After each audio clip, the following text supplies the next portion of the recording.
sekarang dari ranah teodisi. Teodisi ini cabang filsafat yang membahas tentang kejahatan. Ini dulu mungkin saya ingat pernah ngaji satu sesi khusus tentang kejahatan. Kalau ini kita siap-siap bermain akal ya, bermain rasio. Ada dialog-dialog, ada jawaban-jawaban. Sering saya bilang kalau hasil kalkulasi akalnya manusia selalu ada kelemahan-kelemahannya. Teodisi menjawab bahwa penderitaan itu perlu loh. Mengapa kok perlu? Kan ada jawaban yang pertama begini.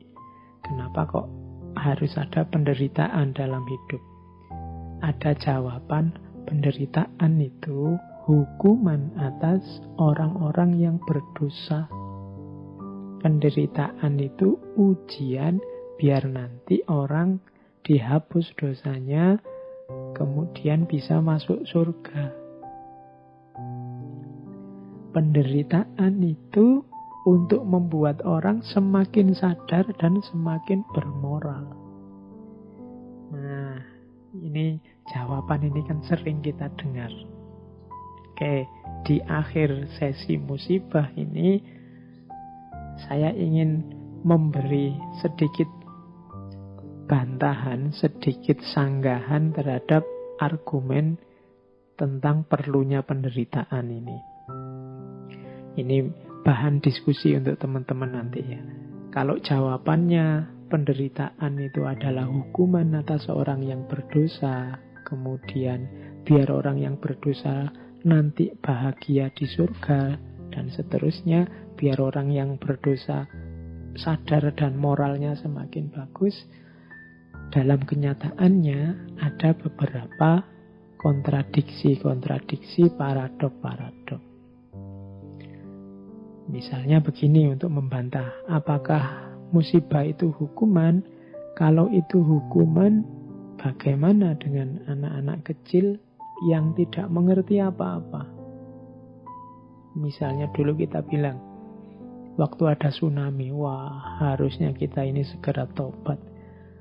Kita sering dihukum dengan tsunami. Loh, kalau memang hanya hukuman alasannya adanya tsunami itu karena dosa-dosanya sudah berat sehingga dihukum dengan tsunami, lah wong banyak juga anak-anak kecil yang jadi korban. Banyak orang baik-baik, rohaniwan, agamawan, ulama yang jadi korban juga.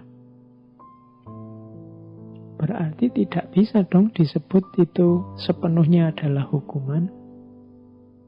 Nah, itu jawaban tentang bahwa bencana itu hukuman. Ini bahan diskusi.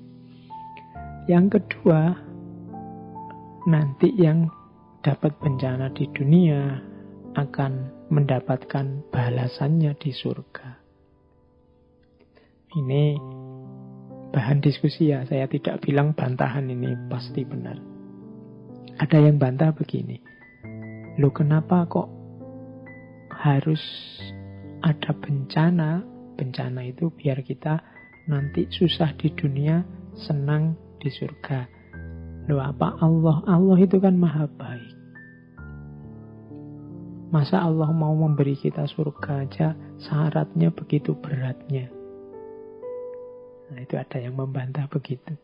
Kalau Tuhan mencintai kita, mengapa sih kita harus disiksa dulu sebelum kita masuk surga? Nah, ini kritik terhadap yang menjawab tadi bahwa hukuman dengan bencana itu nantinya akan mendapat balasan di surga. Silahkan nanti teman-teman ya jadi materi diskusi. Terus yang ketiga tadi juga bilang, loh ini biar moralnya orang jadi baik no. Dengan bencana kan nanti orang jadi sadar. Dalam kenyataannya ada loh yang gara-gara bencana orang tidak jadi sadar, tapi malah putus asa, merasa hidupnya hancur. Jangan-jangan juga malah ada yang murtad gara-gara ada bencana. Nah, ini juga bahan. Saya bilang tadi, apapun itu kalau masih pemikirannya manusia pasti ada celah-celah yang bisa didiskusikan. Karena manusia cirinya tidak sempurna. Terus, itu jawaban pertama. Kalau ada yang bilang penderitaan, musibah itu perlu sebagai hukuman atau balasan nanti di surga, atau demi orang naik level semakin baik secara moral. Yang kedua, kalau ada yang bilang begini, musibah itu harus dilihat secara luas, jangan dilihat parsial. Coba kita cek, jumlah orang yang mengalami musibah pasti lebih sedikit daripada orang yang tidak mengalami musibah. Berarti kebahagiaan lebih banyak daripada penderitaan. Secara umum alam ini sebenarnya tertib. Nah, ini jawaban ini juga bisa dibantah. Kalau ada orang ngomong seperti itu dengan jawaban bahwa melihatnya ya harus lebih luas, logika ini bisa dijawab berarti harus ada orang yang dijatah menderita demi ketertiban semuanya. Berarti ada kebahagiaan orang-orang tertentu yang ditukar dengan kebahagiaannya semua orang. Ini juga bantahan terhadap jawaban bahwa musibah itu ya melihatnya secara luas, nanti banyak hikmah, banyak manfaat yang kita ambil dari sana. Ini bisa dibantah, kebahagiaan kok ditukar, kebahagiaan orang tertentu ditukar dengan kebahagiaannya banyak orang. Karena orang sedikit tadi yang mengalami bencana, yang lain tinggal mengambil hikmahnya. Nah, ini bahan diskusi juga. Di sesi-sesi terakhir saya malah membawa bahan diskusi biar kita latihan berpikir. Ada juga yang ini agak teologis. Kalau ada orang tanya macam-macam tentang bencana, apakah bencana itu, terus dibantai, terus dijawab begini, sudahlah kita ini manusia, jangan banyak protes. Allah lebih tahu segalanya, sudahlah diam saja. Nah itu terus. Ya, kalau ini bisa dibantahnya gampang. Lu masa orang yang mengalami kesulitan, orang yang merasa diperlakukan tidak adil, tidak boleh protes. Allah kan maha baik. Allah kan maha kuasa. Tidak apa-apa dong kita mengadu padanya. Itu contoh bantahannya. Nah, jadi ini sesi teodisi. Teodisi itu memang salah satu cabang yang sampai hari ini tidak selesai membahas tentang penderitaan, musibah, bencana, dan dihubungkan dengan Tuhan. Ada juga argumen yang membantah, yang tidak mau menyambungkan bencana dengan Tuhan. Jadi kan ada orang-orang tertentu yang menganggap bahwa bencana itu sumbernya Tuhan. Orang-orang ini merasa Tuhanlah yang menyebabkan kesengsaraan ini. Tuhanlah yang menyebabkan kesulitan ini. Tuhanlah yang menyebabkan musibah ini. Ada yang menjawab bantahan itu. Yang pertama, apa iya Allah jadi sumber penderitaan? Kalau ada orang ngomong seperti ini, pandangan seperti ini dianggap kontraproduktif. Kontraproduktif itu justru menyusahkan. Alasannya apa? Yang pertama, Allah itu kan kita yakini maha kuasa, maha baik. Kalau dia maha baik, kontradiktif kalau keburukan itu dinisbatkan pada Allah. Yang baik ya menghasilkan yang baik.